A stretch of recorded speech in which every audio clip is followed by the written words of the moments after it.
नमस्कार प्रेक्षको, आज मी तुमच्याशी एका नाजूक तरल विषयावर बोलण्यासाठी आली आणि तो विषय म्हणजे स्त्री.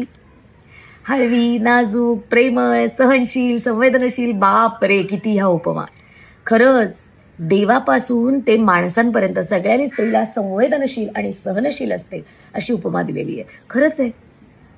शाळा असू दे मुलांची किंवा त्यांचा अभ्यास असू दे किंवा घर सांभाळणं असू दे, घरातली कामं असू देत आणि शिवाय बाहेरच्या स्तरावरची सगळी कामं ती अगदी पूर्णपणे जबाबदारीने पूर्णपणे पार पाडत असते. हे बरोबर आहे की नाही?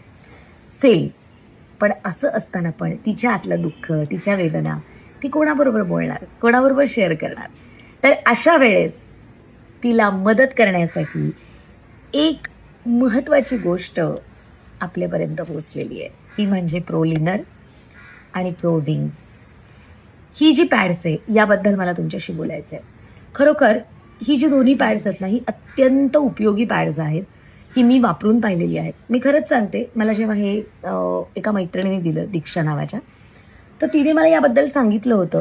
मी वापरून बघितलं तेव्हा मला असं समजलं की खरोखरच अतिशय नॅनो पॅड आहे. दुसरी गोष्ट म्हणजे ॲलर्जी, संक्रमण असं काहीही होत नाही. शिवाय या दिवसांमध्ये तुम्हाला जे त्रास होतो, पोटात दुखतं, तेही सगळं कमी होतं. कॅन्सरसारख्या गोष्टींचा धोका निर्माण होत नाही. शिवाय ॲलर्जी न होण्यासाठी यामध्ये परफ्यूम नाहीये, ब्लीच नाहीये, कोणत्याही प्रकारचा रासायनिक पदार्थ नाहीये. त्यामुळे हे पॅड्स हेवी फ्लोइंगमध्ये खूप उपयोगी पडतात. आणि दुसरं म्हणजे हे प्रोलिनर. ही जी गोष्ट आहे, हे जे पॅड्स आहेत, हे शेवटच्या दिवसांमध्ये वापरायचे असतात. त्यावेळेला तुम्हाला जे त्रास होतो किंवा खरं तर म्हाताऱ्या लोकांसाठी सुद्धा ह्याचा खूप उपयोग आहे.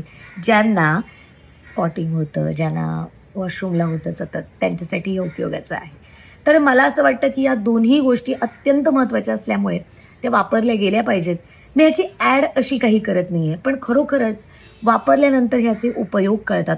आपण बाजारात जाऊन वेगवेगळ्या प्रथित यश अशा पॅड्सबद्दल ऐकलेलं आहे. आपण घेतो पण, वापरतो पण.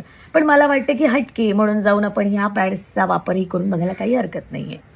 तुम्हाला ह्याची अत्यंत जी काही महत्त्व आहे ते लक्षात येईल असं मला वाटतं. म्हणून प्लीज, प्लीज, प्लीज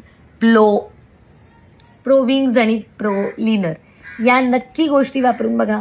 तुम्हाला आवडतील.